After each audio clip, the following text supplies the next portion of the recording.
નમસ્તે સાહેબ, મારું નામ આદ્રા પ્રકાશ છે. હું ધોરણ 8 માં અભ્યાસ કરું છું.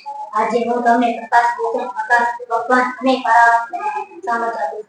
હવે અહીં જુઓ, આ કાચનું લંબન છે.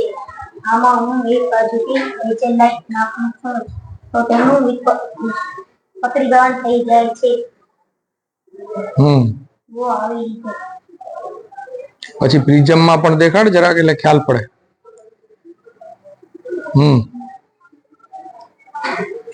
સરસ. આ આકૃતિઓ તમે બનાવી બેટા? ત્રણેય જણાએ મહેનત કરી છે. બહુ સરસ. આમ થવાનું પાછળનું કારણ એ છે કે જ્યારે પ્રકાશ એક માધ્યમમાંથી બીજા માધ્યમમાં જાય ત્યારે તે થોડુંક ત્રાંસું થઈ જાય છે. હવે અહીં જુઓ, આ પ્રિઝમ છે. આમાંથી જ્યારે સૂર્યપ્રકાશની કિરણ પસાર થાય ત્યારે તે 7 રંગમાં, હા બરાબર છે, 7 રંગનો પટ્ટો જોવા મળે છે. બહુ સરસ. ધોરણ 7 ની અંદર, ધોરણ 6 ની અંદર જે પ્રકાશ પાઠ છે ને એની અંદર પ્રકાશનું પરાવર્તન, વક્રીભવન અને વિભાજન, બરાબર. તો આપણે બહુ ત્રણેય વસ્તુ અહીંયા આગળ આપણે સમજી શકીએ છીએ આની મદદથી. અને ખાસ આનાથી આગળ એક પ્રયોગ આપણે શેફે પણ દેખાડ્યો કે પ્રકાશ સીધી રેખામાં જે ગતિ કરે છે, ઓલો બોક્સ વાળો પ્રયોગ.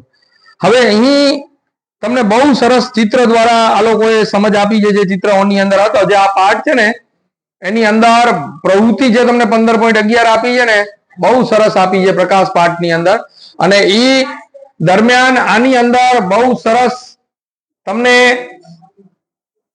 કલર જે છે, કલર આ પણ સમજણ આની અંદર આપી છે. હવે અહીંયા કને પ્રકાશનું વિભાજન જોવા મળે છે, પણ પ્રકાશનું વિભાજન આપણે આ લેઝર લાઇટની મદદથી નહીં જોઈ શકીએ. લેઝર લાઇટની મદદથી પ્રકાશનું વક્રીભવન સમજાય છે કે આવી રીતે આ જે પ્રિઝમ છે, આ જે પ્રિઝમ તમને આમાં આપ્યો છે ને, આ કાચનો પ્રિઝમ છે. અને તમે પ્રિઝમને અહીં રાખો છો અને આપણે ચાલુ જેવો આપણે પ્રિઝમની આ સપાટી ઉપર મૂકશું ને તો પ્રકાશ આની અંદરથી વક્રીભવન પામી અને અહીંયા કને જાય છે.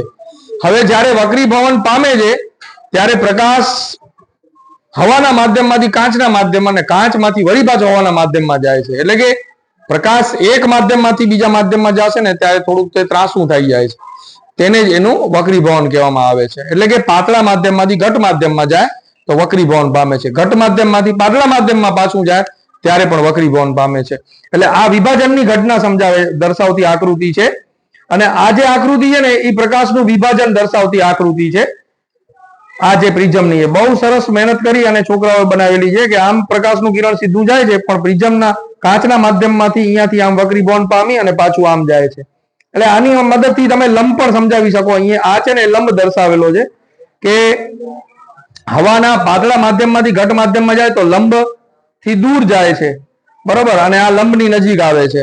એટલે બહુ સરસ માહિતી તમે લોકોએ તૈયાર કરી છે, બરોબર. અને પોતાની રીતે બોલવાનો પ્રયત્ન કર્યો છે. ક્યાંક કોઈક જગ્યાએ ભૂલ થાય પણ આપણે શીખ્યા હોઈએ, મગજમાં ઉતારેલું હોય તો આપણે સમજી શકીએ, પણ મગજમાં ન ઉતારેલું માત્ર ગોખેલું હશે, આના દ્વારા તમે સમજી શકો છો. બાળકો છે ને, તમે એક વસ્તુ સમજજો કે પ્રયોગ દ્વારા, વિજ્ઞાન પ્રયોગ દ્વારા જ સમજાય. તમારા હાથેથી આવું બધું બનાવો ને ત્યારે તમને હકીકતમાં ખબર પડે કે લંબ શું છે, લંબથી દૂર જવું એટલે શું, લંબની નજીક આવવું એટલે શું, કાચનો લંબઘન એટલે શું. તો આવી રીતે તમે કાચનો લંબઘન લ્યો. આ કાચનો સમઘન છે. આમાં પણ તમને લેઝર લાઇટ દેખાડી કે આવી રીતે કાચના લંબઘનમાંથી જ્યારે આપણે પસાર કરીએ છીએ ત્યારે કેવી રીતે તે પ્રકાશનું વક્રીભવન થતું હોય છે. આભાર. જય વિજ્ઞાન.